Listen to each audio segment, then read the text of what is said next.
திடீரென நின்றுவிட்டது? அப்படியென்றால் என் மகாதேவர் வந்து கொண்டிருக்கிறாரா?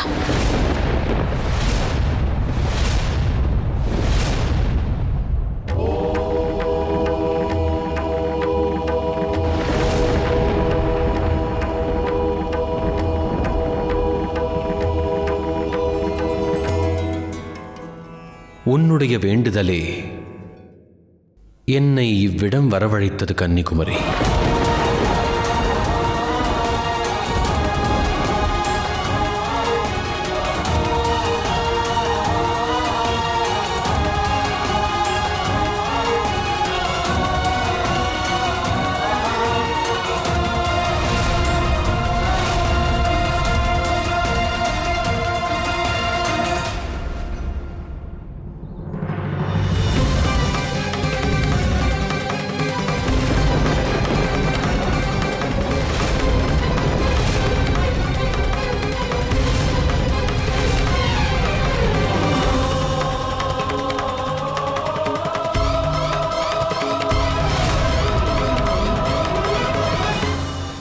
இயற்கை தன் விதியில் இணையக்கூடாதென்பதற்கு அந்த இயற்கையை கொண்டே என்னை தடுத்து விட்டீர்களே நாராயணா. நான் எதற்காக இவ்வாறு செய்தேன் என்று நீங்களே நன்று அறிவீர்கள்.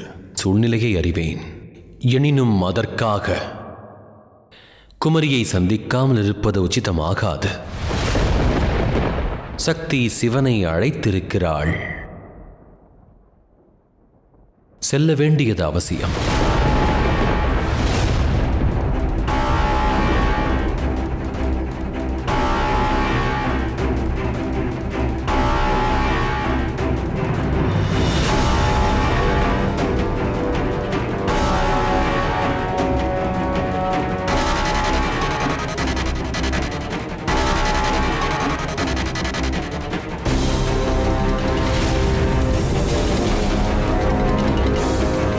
என்னால் உங்களை உணர முடிகிறது. ஆனால் ஏன் எனக்கு காட்சி அளிக்கவில்லை? இந்த தோல்வியை என்னால் ஏற்றுக்கொள்ள முடியாது. இல்லை, இது எனது பிரமையாக இருக்காது.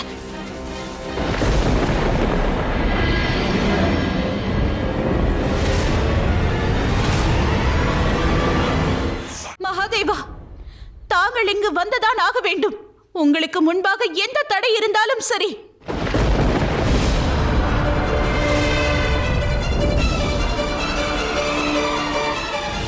எனது மார்க்கத்தில் தடையாக விளங்காதீர்கள்.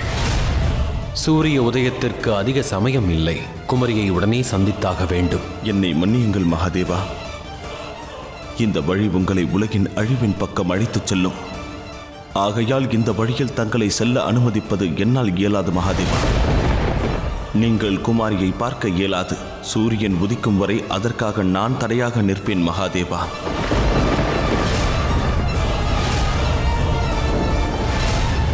நான் என்னுடைய கடமையை செய்து கொண்டிருக்கிறேன். இந்த கடமையை நீங்கள் தான் எனக்கு அளித்தீர்கள் மகாதேவா. மகா காளியின் பிறப்பின் பயணமான பானாசுரனின் அழிவோடு தொடர்புடையதாகும். கொடூரன் பானாசுரனை அழித்து விட்டால் மகா காளியின் சம்பூர்ணமான இந்த பயணம் வீணாகிவிடும். கிருஷ்ணா, குமாரியின் அழைப்பை ஏற்று நீங்கள் இப்பொழுது சென்று விட்டால் இத்துணை நேரமாக நான், கணேசன், கார்த்திகேயன் மற்றும் நீங்கள் நம் அனைவரின் லட்சியமும் நிறைவேறாது போய்விடும் மகாதேவா.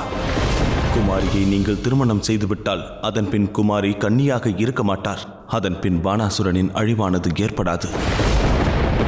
உங்களுக்கு எதிராக நின்று நீங்கள் எனக்களித்த கடமையை நிறைவேற்றுவதோடு மட்டுமல்லாமல் நான் உங்களுக்கு உதவியும் செய்கிறேன் மகாதேவா.